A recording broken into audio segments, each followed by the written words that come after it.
Hello friends, today we are going to discuss about the topic current cost accounting. Let us look what is current cost accounting. Costing method is an alternative to current purchasing power method. It was introduced in 1975 to overcome the difficulties of current purchasing power method. Current purchasing power method applies the retail price index for finding out the conversion factors to restate the income statement and balance sheet. Current cost accounting is a valuation method whereby assets and goods used in production are valued at their actual or estimated current market price at the time the production take place. It is also known as replacement cost. In this method, current values of individual items are considered as a basis for preparation of profit and loss account and balance sheet instead of historical cost basis. So current cost accounting എന്ന് പറഞ്ഞാൽ current purchasing power എന്ന് പറയുന്ന ഒരു മെത്തേഡിന് പകരം വന്നൊരു മെത്തേഡാണ് current cost accounting എന്ന് പറയുന്നത്. ഇത് ഇൻട്രൊഡ്യൂസ് ചെയ്ത് 1975 ആണ്. അത് കറണ്ട് CPP എന്ന് പറഞ്ഞ മെത്തേഡിന് കുറച്ച് ഡിഫിക്കൽട്ടീസ് ഉണ്ടായിരുന്നു. അപ്പോൾ അതിനെ ഓവർകം ചെയ്യണമെങ്കിൽ അതിന് ആ ഡിഫിക്കൽട്ടീസ് മാറ്റാൻ വേണ്ടിയിട്ടാണ് കറണ്ട് കോസ്റ്റ് അക്കൗണ്ടിങ് എന്ന് പറഞ്ഞ മെത്തേഡ് ഇൻട്രൊഡ്യൂസ് ചെയ്തത്. Current purchasing power method apply ചെയ്തിരുന്നത് റീറ്റെയിൽ പ്രൈസ് ഇൻഡെക്സിൻ്റെ ബേസിസിലായിരുന്നു. എന്ന് വെച്ച് കഴിഞ്ഞാൽ നമ്മൾ ഇൻകം സ്റ്റേറ്റ്മെൻറ്റ് ബാലൻസ് ഷീറ്റും റീസ്റ്റേറ്റ് ചെയ്യാനായിട്ട് റീറ്റെയിൽ പ്രൈസ് ഇൻഡെക്സ് ആണ് അവർ അതിന് അപ്ലൈ ചെയ്തിരുന്നത്. ബട്ട് കറണ്ട് കോസ്റ്റ് അക്കൗണ്ടിങ് എന്ന് പറഞ്ഞിട്ടുണ്ടെങ്കിൽ നമ്മുടെ ഇപ്പോഴത്തെ ആക്ച്വൽ പ്രൈസിൽ അസറ്റ്സും ഗുഡ്സൊക്കെ വാല്യൂ ചെയ്യുന്നതാണ് കറണ്ട് കോസ്റ്റിംഗ് അക്കൗണ്ടിങ് എന്ന് പറഞ്ഞാൽ. എന്ന് വെച്ചാൽ പ്രൊഡക്ഷൻ നടക്കുന്ന സമയത്ത് മാർക്കറ്റിൽ കറണ്ട് മാർക്കറ്റ് പ്രൈസ് ഇപ്പോൾ മാർക്കറ്റിൽ അവൈലബിൾ ആയിട്ടുള്ള പ്രൈസ് വെച്ചിട്ടാണ് അസറ്റ്സും ഗുഡ്സും അവർ വാല്യൂ ചെയ്തിരുന്നത്. എന്ന് മീൻസ് അവരുടെ ആക്ച്വൽ അല്ലെങ്കിൽ എസ്റ്റിമേറ്റഡ് കറണ്ട് മാർക്കറ്റ് പ്രൈസസിലാണ് കറണ്ട് കോസ്റ്റ് അക്കൗണ്ടിങ് എന്നും ഗുഡ്സും അസറ്റിൻ്റെയും വാല്യൂസ് അവർ ഡിറ്റർമൈൻ ചെയ്തിരുന്നത്. So current cost accounting is a valuation method whereby assets and goods used in production are valued at their actual or estimated current market price in the time at the production take place. So current cost accounting എന്ന് പറയുന്നത് ഒരു valuation മെത്തേഡാണ്. അസറ്റ്സും ഗുഡ്സൊക്കെ പ്രൊഡക്ഷനിൽ use ചെയ്യുന്ന അസറ്റ്സും ഗുഡ്സും അതിൻ്റെ actual cost അല്ലെങ്കിൽ ഇപ്പോഴത്തെ available ആയിട്ടുള്ള അല്ലെങ്കിൽ കറണ്ട് മാർക്കറ്റ് പ്രൈസിൽ വാല്യൂ ചെയ്യുന്ന ഒരു മെത്തേഡിനാണ് കറണ്ട് കോസ്റ്റ് അക്കൗണ്ടിങ് എന്ന് പറയുന്നത്. ഇതിന് വേറൊരു പേരും കൂടി ഉണ്ട്, റീപ്ലേസ്മെൻറ്റ് കോസ്റ്റ് എന്നും കൂടിയും ഈ കറണ്ട് കോസ്റ്റ് അക്കൗണ്ടിങ്ങിനെ പറയും. ഈ ഒരു മെത്തേഡിൽ current values of individual items are considered as a basis for preparation of profit and loss account and balance sheet instead of historical cost basis. ഈ മെത്തേഡിൽ നമ്മളിപ്പോൾ നേരത്തെ പറഞ്ഞു കറണ്ട് കോസ്റ്റിലാണ് ഇതിൻ്റെ എല്ലാം വാല്യൂ ചെയ്യുന്നത്. അപ്പോൾ നമ്മൾ ബാലൻസ് ഷീറ്റും അതുപോലെ തന്നെ പ്രോഫിറ്റ് ആൻഡ് ലോസ് പ്രിപ്പയർ ചെയ്യുമ്പോഴും ഹിസ്റ്റോറിക്കൽ കോസ്റ്റ് നമ്മൾ കൺസിഡർ ചെയ്യില്ല. ഇപ്പോഴത്തെ കറണ്ട് കോസ്റ്റ് എന്താണോ അതാണ് ഇതിൽ കൺസിഡർ ചെയ്യുന്നത്. So that is current cost accounting. ഇപ്പോഴത്തെ അസറ്റ്സും ഗുഡ്സും ഇത് വാല്യൂ ചെയ്യുന്ന ഒരു മെത്തേഡാണ്. ഇപ്പോഴത്തെ കറണ്ട് കോസ്റ്റ് അല്ലെങ്കിൽ ആക്ച്വൽ കോസ്റ്റ് അതല്ലെങ്കിൽ എസ്റ്റിമേറ്റഡ് എന്ന് വെച്ചാൽ ഇപ്പോഴത്തെ നിലവിലുള്ള മാർക്കറ്റ് പ്രൈസിൻ്റെ ബേസിൽ ഡിറ്റർമൈൻ ചെയ്യുന്ന അസറ്റ്സും ഗുഡ്സും വാല്യൂ ചെയ്യുന്ന ഒരു മെത്തേഡാണ്, ഒരു വാല്യുവേഷൻ മെത്തേഡാണ് കറണ്ട് കോസ്റ്റ് അക്കൗണ്ടിങ് എന്ന് പറഞ്ഞാൽ. ഇതിന് മറ്റൊരു പേരാണ് റീപ്ലേസ്മെൻറ്റ് കോസ്റ്റ് എന്ന് പറയുന്നത്. സോ ഇതാണ് കറണ്ട് കോസ്റ്റ് അക്കൗണ്ടിങ്. ഇനി അടുത്തത് features of current cost accounting. And these are the features. First one is fixed assets are shown in balance sheet at their current values and not at their depreciated original cost.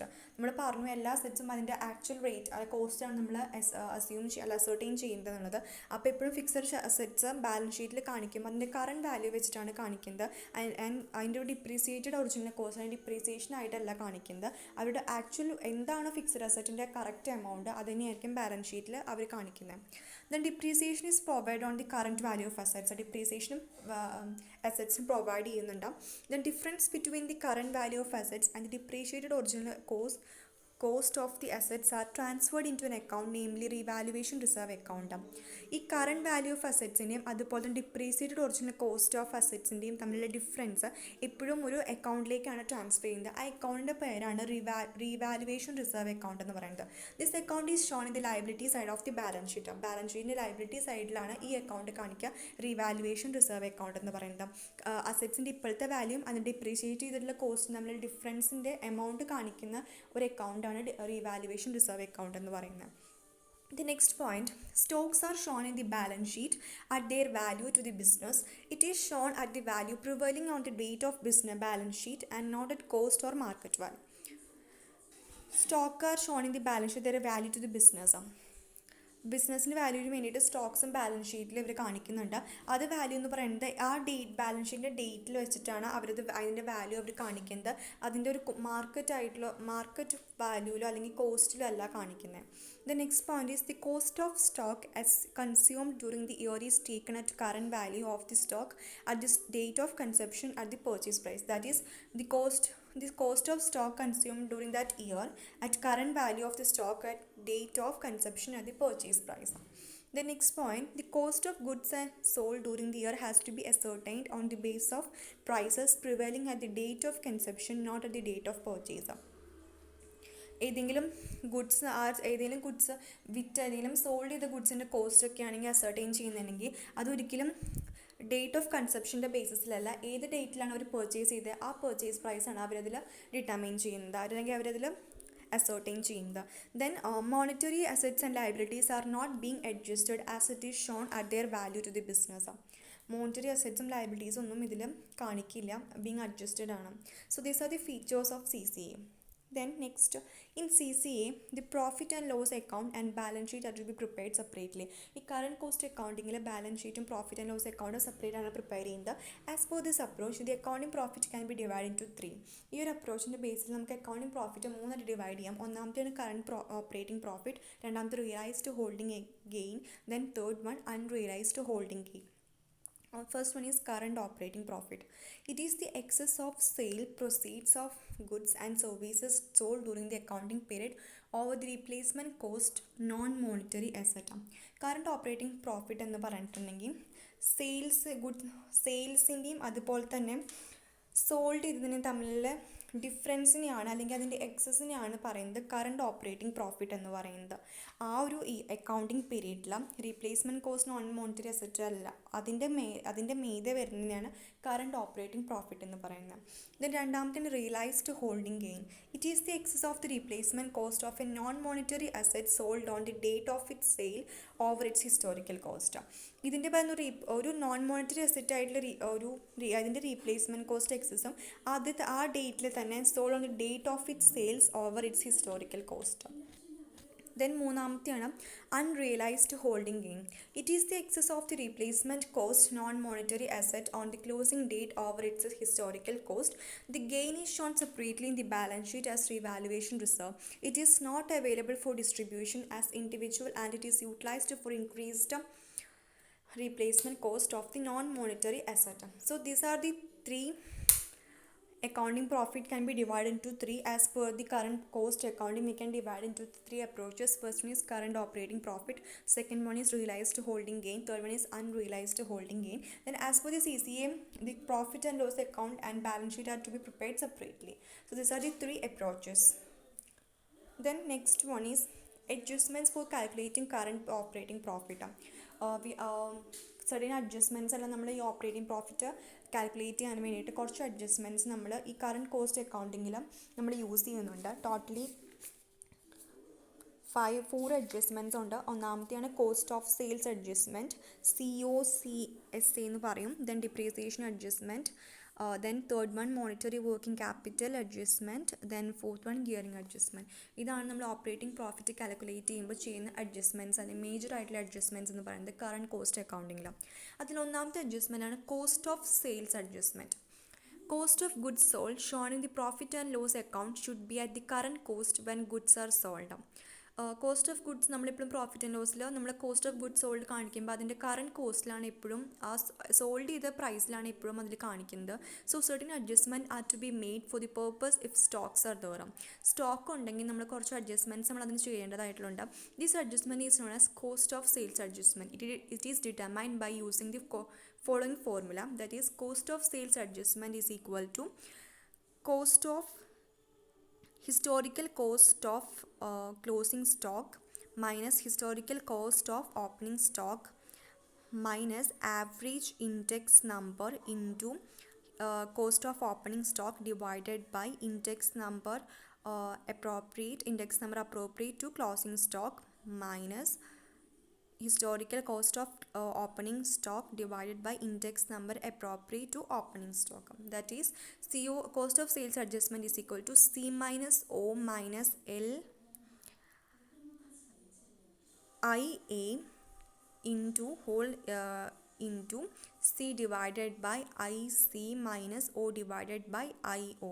That means IC എന്ന് പറയുന്നത് index number appropriate to closing stock, then IO എന്ന് പറയുന്നത് index number appropriate to opening stock, then C എന്ന് പറയുന്നത് closing stock, O എന്ന് പറയുന്നത് opening stock. So this is a formula for calculating the cost of sales adjustment. ഈ formula വെച്ചിട്ടാണ് നമ്മളെപ്പോഴും cost of sale adjustment നമ്മൾ യൂസ് ചെയ്യുന്നത്. എപ്പോഴും അതിൻ്റെ കറണ്ട് കോസ്റ്റിലാണ് നമ്മളത് പ്രോഫിറ്റ് ആൻഡ് ലോസിൽ ഈ കോസ്റ്റ് ഓഫ് ഗുഡ്സ് സോൾഡ് എന്ന് പറയുന്ന അക്കൗണ്ട് നമ്മൾ കാണിക്കുന്നത്. പക്ഷേ നമ്മൾ അവിടെ സ്റ്റോക്ക് ഉണ്ടെങ്കിൽ നമുക്ക് കുറച്ച് അഡ്ജസ്റ്റ്മെൻറ്റ്സ് ചെയ്യേണ്ടതായിട്ട് വരും. ആ അഡ്ജസ്റ്റ്മെൻറ്റ് അതിനാണ് കോസ്റ്റ് ഓഫ് സെയിൽസ് അഡ്ജസ്റ്റ്മെൻറ്റ് എന്ന് പറയുന്നത്. അത് ചെയ്യാനായിട്ടുള്ള ഫോർമുലയാണ് that is cost of sales adjustment is equal to C minus O into minus index number into closing stock divided by index number appropriate to closing stock minus historical cost of opening stock divided by index number appropriate to opening stock. Then രണ്ടാമത്തെ adjustment ആണ് depreciation adjustment. Under this method, depreciation is to be depicted in profit and loss on the basis of the current value of fixed asset and not at historical cost. Depreciation adjustment എന്ന് പറയുമ്പോൾ നമ്മളെപ്പോഴും അസറ്റിൻ്റെ നമ്മൾ depreciation എപ്പോഴും നമ്മൾ less ചെയ്തിട്ടാണ് നമ്മളത് profit and loss അക്കൗണ്ടിൽ debit സൈഡിലാണ് എപ്പോഴും കാണിക്കുക. അതുപോലെ തന്നെയാണ് ഇവിടെയും value fixed asset and not അതിൻ്റെ ഒരു ഫിക്സ്ഡ് അസറ്റിൻ്റെ കറണ്ട് വാല്യൂ വെച്ചിട്ടാണ്, historical കോസ്റ്റിലല്ല.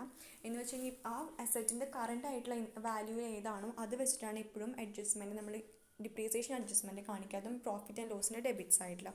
Depreciation is to be calculated on the base of replacement cost of the fixed asset. റീപ്ലേസ്മെൻറ്റ് കോസ്റ്റിൻ്റെ ബേസിലായിരിക്കണം ഡിപ്രീസിയേഷൻ എപ്പോഴും കാൽക്കുലേറ്റ് ചെയ്യേണ്ടത്. It is the estimated cost of acquiring new asset of the same productivity capacity at current price. കറണ്ട് പ്രൈസിൽ ഒരു same productivity കപ്പാസിറ്റിയിൽ പുതിയ asset acquire ചെയ്യുന്നതിൻ്റെ കോസ്റ്റാണ് റീപ്ലേസ്മെൻറ്റ് കോസ്റ്റ് എന്ന് പറയുന്നത്. കറണ്ട് പ്രൈസിൽ ഇപ്പോൾ നിലവിലെ മാർക്കറ്റിലുള്ള പ്രൈസിൽ അതിൻ്റെ സെയിം പ്രൊഡക്ടിവിറ്റി കപ്പാസിറ്റി ഉള്ളൊരു പുതിയൊരു അസറ്റ് അക്വയർ ചെയ്യുന്നതിനാണ് റീപ്ലേസ്മെൻറ്റ് കോസ്റ്റ് എന്ന് നമ്മൾ പറയുന്നത്.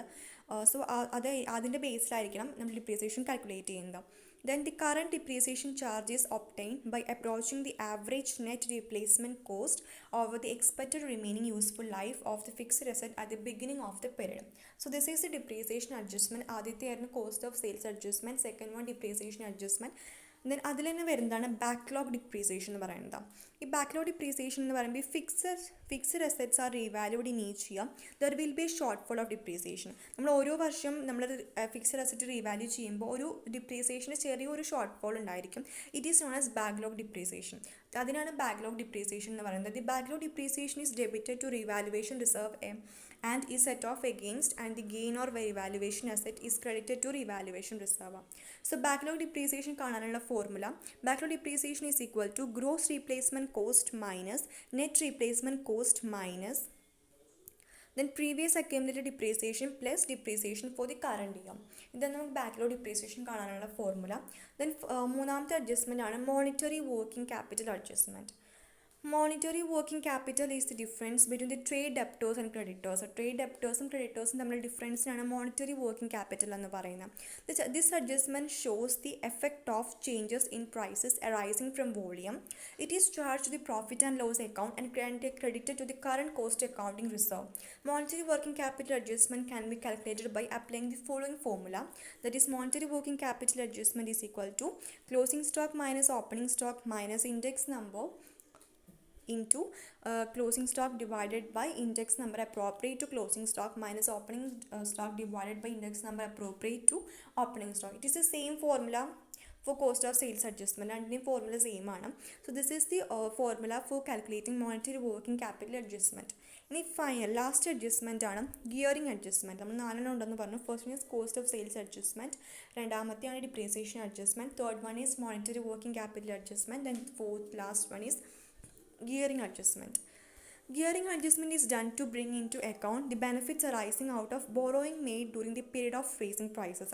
നമ്മൾ പ്രൈസ് റേസ് ചെയ്യാൻ അല്ലെങ്കിൽ ഫണ്ട് റേസ് ചെയ്യാൻ വേണ്ടി എന്തെങ്കിലും അഡ്ജസ്റ്റ്മെൻറ്റ്സ് നടത്തിയിട്ടുണ്ടെങ്കിൽ എന്തെങ്കിലും ബോറോയിങ്സ് നമ്മൾ നടത്തിയിട്ടുണ്ടെങ്കിൽ അത് കാണിക്കാൻ വേണ്ടിയിട്ടുള്ളൊരു അത് കാണിക്കാൻ വേണ്ടിയാണ് ഗിയറിംഗ് അഡ്ജസ്റ്റ്മെൻറ്റ് അല്ലെങ്കിൽ ഒരു അക്കൗണ്ടാണ് ഗിയറിംഗ് അഡ്ജസ്റ്റ്മെൻറ്റ് എന്ന് പറയുന്നത്.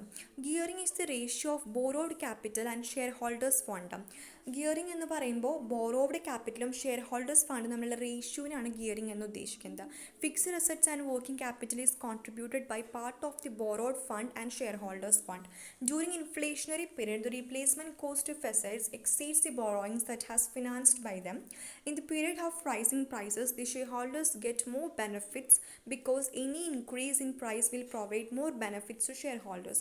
Due to the profit attributable to shareholders are understated or overstated if the whole of additional depreciation, the cost of sales adjustment and monetary working capital adjustment are charged in the profit and loss statement. The total of this adjustment are to be abated by making another adjustment. It is known as gearing adjustment.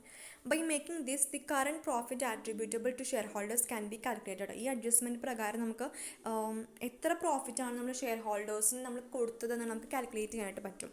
So ഇത് calculate ചെയ്യാനുള്ള formula എന്ന് പറയുന്നത് gearing adjustment is equal to borrowed average net borrowings divided by average net borrowings plus average shareholders fund into total of current cost adjustment. So B divided by B plus S into A. That means B എന്ന് പറയുന്നത് average net borrowings ആണ്, then S എന്ന് പറയുന്നത് average shareholders fund, then A എന്ന് പറയുന്നത് total of current cost adjustments. So these are the adjustments that we used for calculating the adjustments for calculating operating profit. നമ്മൾ operating profit calculate ചെയ്യുന്ന സമയത്ത് നമ്മൾ ചെയ്യുന്ന adjustments ആണ്. First one is cost of sales adjustment, depreciation adjustment, then third one is monetary working capital adjustment, then for last one is gearing adjustment. So thank you.